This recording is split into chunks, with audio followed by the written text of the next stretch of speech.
पूर्व खोला।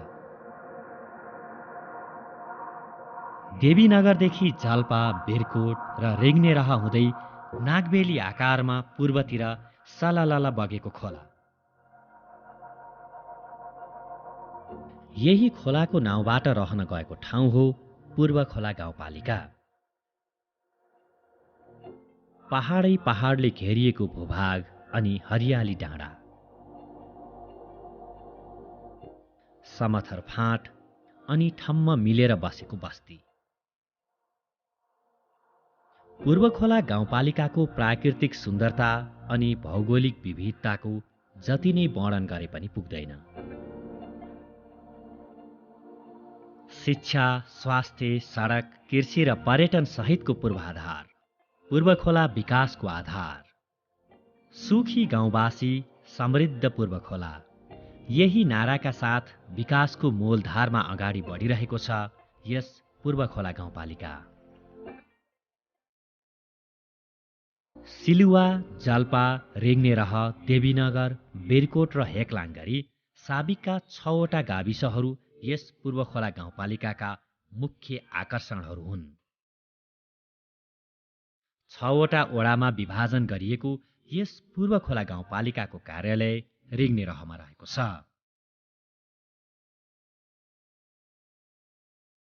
भौगोलिक रूपमा 138.05 वर्ग किलोमिटर क्षेत्रफलमा फैलिएको यस गाउँपालिकाको जम्मा घरधुरी संख्या 4251 रहेको छ।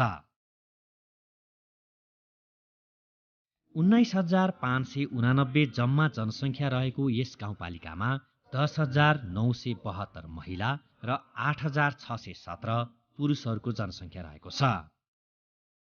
यस गाउँपालिकाको पूर्वमा रामपुर नगरपालिका र निस्ती गाउँपालिका, पश्चिममा माथागढी र रम्बा गाउँपालिका अनि उत्तरमा रामपुर नगरपालिका र रम्बा गाउँपालिका तथा दक्षिणमा निस्ती गाउँपालिका र माथागढी गाउँपालिकासँग सिमाना जोडिएको छ।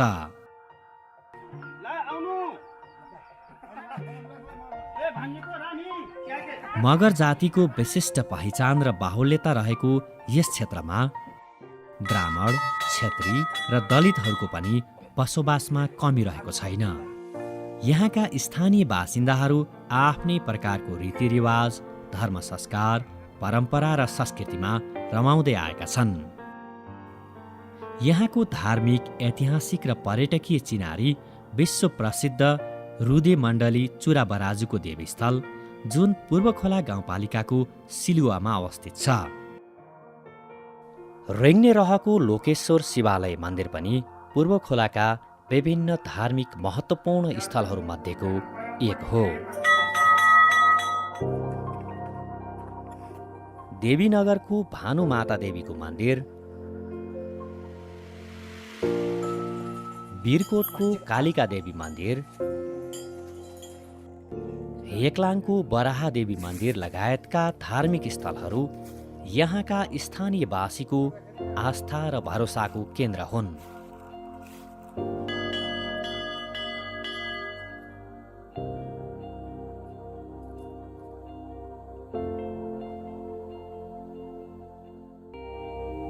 विशिष्ट भौगोलिक संरचना, यहाँको हावापानी, ग्रामीण जनजीवन, जैविक विविधता, वनस्पति र वन्यजन्तु तथा सांस्कृतिक विविधता त्यति मात्र होइन, अनवरत बग्ने यहाँका कञ्चन खोलानाला, प्राकृतिक सुन्दर फाँट, अग्ला पहाड, हरियाली डाँडाकाँडा लगायतका प्राकृतिक सुन्दरता र भौगोलिक विविधताले पूर्व खोला गाउँपालिकाको पर्यटकीय महत्त्वलाई अझ दरिलो बनाएको छ। अहिले यहाँको पर्यटन विकास कृषि, पशुपालन, पर्यटन तथा शिक्षा र स्वास्थ्य सेवा लगायतका क्षेत्रबाट अगाडि बढिरहेको छ। यस गाउँपालिकामा पुराना शैलीका गोलो पारेर बनाइएका कुडुले घरहरू अनि खरले छाइएका घरहरू यहाँका मुख्य आकर्षणहरू हुन्। यो सँगै पर्यटकीय पाहुनालाई शान्त र सुखद वातावरणमा बस्ने व्यवस्था मिलाउन गाउँ-गाउँमा होमस्टेहरू सञ्चालनका प्रयासहरू अगाडि बढेका छन्। यहाँको मौलिक लोक संस्कृति र परम्परा, कौरा नाच विभिन्न चाडपर्व र मेलामा विशेष महत्त्वका साथ मान्ने गरिएको छ।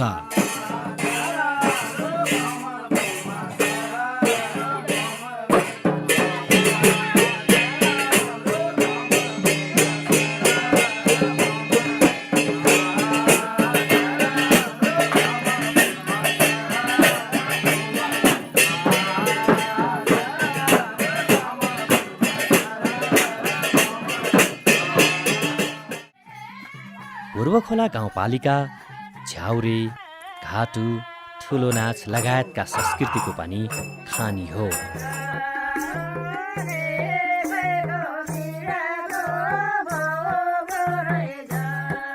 यस्ता संस्कृतिमा स्थानीय वेशभूषा र पहिरनमा सजिएर मादल, खैँजडी, डम्फु लगायतका स्थानीय बाजाहरूको तालमा नाचगान र रमाइलो गर्ने परम्परा रहिआएको छ।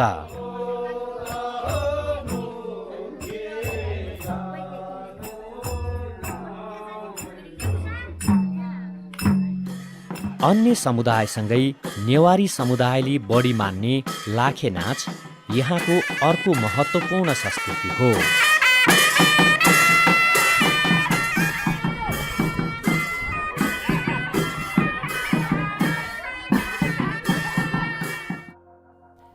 हेक्लाङको अग्लो पहाडको चुचुरोमा अवस्थित भुरे राजाहरूको दरबार स्थल बाकुमगढी। यसले यहाँको प्राचीन र ऐतिहासिक बेग्लै महत्त्व बोकेको छ। तत्कालीन समयमा भुरे राजाहरूले यहाँका सर्वसाधारण जनताको जीवधनको सुरक्षाका लागि निर्माण गरिएको किल्ला हो बाकुमगढी। यसै गरी हेक्लाङको अर्को डाँडा हो बोल्ने पहाड। एक पहाड र अर्को पहाडका बीचमा आवाज ठोकिँदा निस्कने आवाज भएकाले यो पहाडको नाम बोल्ने पहाड रहन गएको हो। हात्ती जस्तो देखिने ऐतिहासिक गगनचुम्बी हात्ती लेक यहाँको प्राकृतिक छटा र सुन्दरताको खानी हो। यस गाउँपालिकामा आन्तरिक र बाह्य पर्यटकहरूलाई आकर्षण गर्न सक्ने यस्ता धेरै पर्यटकीय स्थलहरू रहेका छन्।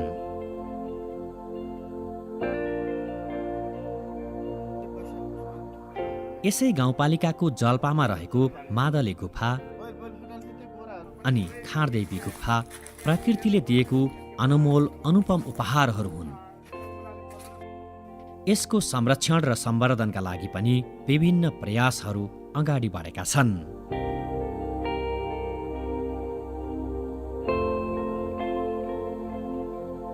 कृषि र पशुपालन यहाँका समुदायको जीविकोपार्जनका लागि प्रमुख आधार मानिन्छ। यहाँका समुदाय तरकारी खेतीसँगै केरा खेती, सुन्तला खेती, व्यावसायिक फलफुल खेतीमा अग्रसर भएका छन्।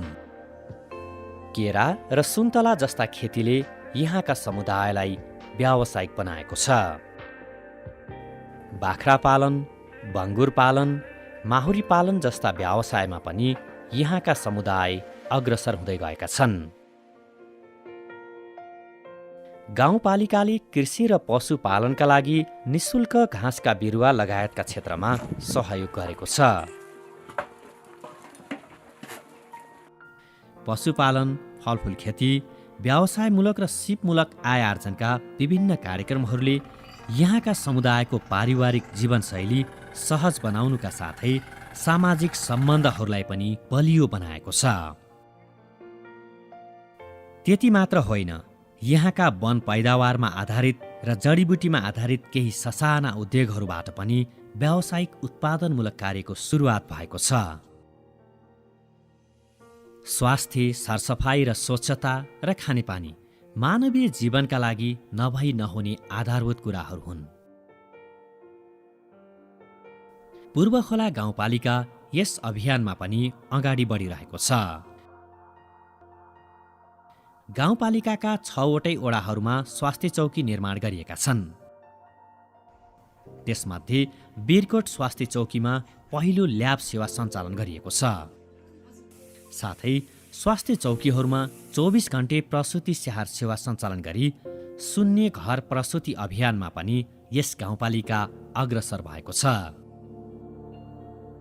पिउने पानीको सुविधाका लागि गाउँपालिकाका हरेक ओडामा खानेपानीका ट्याङ्की र घर घरमा धारा पुर्याउने प्रयत्न गरिएका छन्।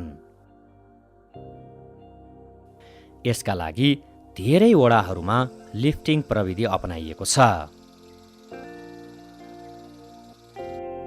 शिक्षा मानव जीवनको अभिन्न अङ्ग हो। शिक्षामा सबैको समान पहुँच कायम गर्ने उद्देश्यले गाउँपालिकाभित्र खोलिएका निजी विद्यालयहरूलाई सरकारी विद्यालयमा गाभिएको छ। यस महान कार्यले जिल्लामा मात्रै होइन, मुलुकमै महत्त्वपूर्ण र ऐतिहासिक कार्यको छवि बनाएको छ। गाउँपालिकामा रहेका 5वटै निजी विद्यालयहरू अहिले नजिक पर्ने सरकारी विद्यालयहरूमा गाभिएका छन्। निजी विद्यालयहरू सरकारी विद्यालयमा गाभिएपछि स्थानीय अभिभावकहरूलाई समेत खुसी तुल्याएको छ।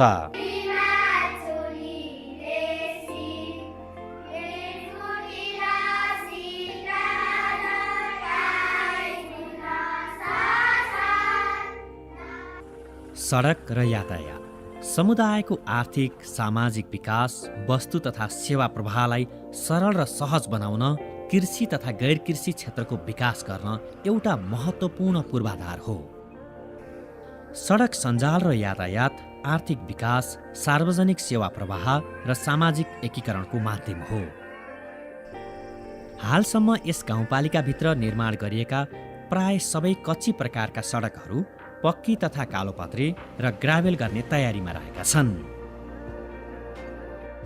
त्यसै गरी बिजुली बत्ती र विद्युत विकासका लागि पनि गाउँपालिकाले सबै क्षेत्रबाट पर्याप्त पहल कदम चालेको छ। सूचना र प्रविधिमा नवीनतम खोज तथा विकासले गाउँ, समुदाय, देश र अन्तर्देशका बीचमा विश्व समुदायलाई एक अर्कासँग नजिक बनाइदिएको छ। यस गाउँपालिकाको प्राकृतिक सुन्दरता अनि भौगोलिक विविधताको जतिसुकै वर्णन गरे पनि पुग्दैन। यहाँको सुन्दरतामाथि विभिन्न समयमा आउने प्राकृतिक प्रकोप र विपदले भने जोखिममा पारेको छ। त्यसैले यहाँका प्रमुख विपदको जोखिम घटाउन यस गाउँपालिकाले योजना निर्माण गरी सोही अनुरूपका कार्यक्रमहरू अगाडि बढाएको छ। शिक्षा, स्वास्थ्य, सडक, कृषि, पर्यटन सहितको पूर्वाधार पुरुखोला गाउँपालिकाको विकासको आधार भन्ने मूल नाराका साथ पुरुखोला गाउँपालिकाको अहिलेको जुन प्राकृतिक भौगोलिक जुन अवस्था छ त्यसलाई अधिकतम प्रयोग गर्दै र यहाँको नागरिकहरूको जुन खालको समस्याहरू छन् त्यसलाई चाहिँ समाधान गर्नको लागि अहिले चाहिँ भइरहेको विशेष गरेर यहाँको चाहिँ निर्वाहमुखी खेती प्रणालीबाट माथि उठ्ने कुरा एकातिर, अर्कोतिर हामीले एक वडा एक पकेट क्षेत्र भनेर कृषि पशुपालनलाई पनि यसरी जोडेर अगाडि लाने हाम्रो चाहिँ जुन चाहिँ योजना हामीले चाहिँ अगाडि सारिरहेका छौँ। विशेष गरेर हामीले सडकलाई 12 महिना चल्न सक्ने सडक बनाउने र यहाँको जुन सडकको स्थिति हो, यहाँको चाहिँ स्वास्थ्यका पूर्वाधारका कुराहरू, स्वास्थ्य सेवाका कुराहरूलाई थप व्यवस्थित गर्नको लागि, थप राम्रो बनाउने काममा पनि हामी लागिरहेका छौँ। त्यसै गरी हामीले चाहिँ शिक्षालाई थप व्यवस्थित गर्नको लागि अहिले संस्थागत विद्यालय र सामुदायिक विद्यालयहरूको जुन समायोजन सैद्धान्तिक रूपमा हामीले सकेका छौँ। त्यसपछि यहाँका मानिसहरूको जुन चाहिँ संस्कार, संस्कृति का कुराहरू छन्, त्यो सँगसँगै हामीले चाहिँ यो आन्तरिक पर्यटन प्रवर्धनको लागि हामीसँग भएका विभिन्न अब गुफाहरू, विभिन्न गढीहरू भए, अनि त्यसपछि होमस्टे हामीले चाहिँ सञ्चालन गरेर आन्तरिक पर्यटनलाई पनि अलिकता प्रवर्धन गर्ने एउटा योजनाका साथ हामी अगाडि बढिरहेका छौँ। यी सबै काम योजनाहरूमा सहयोग गर्नको लागि पुरुखोला गाउँवासी, सम्पूर्ण देश विदेशमा रहने हाम्रा दाजुभाइ दिदीबहिनीहरू, देश, यो राष्ट्र र अन्तर्राष्ट्र समुदायका दात्री निकायहरू, सङ्घ संस्थाहरू सबैलाई यो काम सम्पन्न गर्नको लागि मैले पुरुखोलाको गाउँपालिकाको अध्यक्षको हैसियतले हार्दिक आह्वान गर्दछु।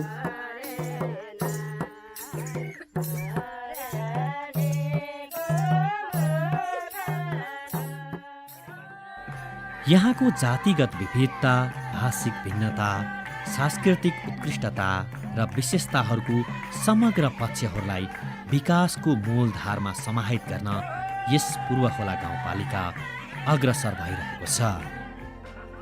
त्यसैले गाउँको समग्र विकासको अभियानमा स्थानीय सरकार, जनप्रतिनिधि, सामाजिक सङ्घ-संस्था, बुद्धिजीवी, नागरिक समाज, राजनीतिक दल र शिक्षित समाज बीचको समन्वय, सहकार्य र सामिप्यताका लागि आउनुहोस् हातेमालो गरौँ। सुखी गाउँवासी समृद्ध पूर्वखोलाको नारालाई विकासको मूलधारमा ल्याउन अगाडि बढौँ।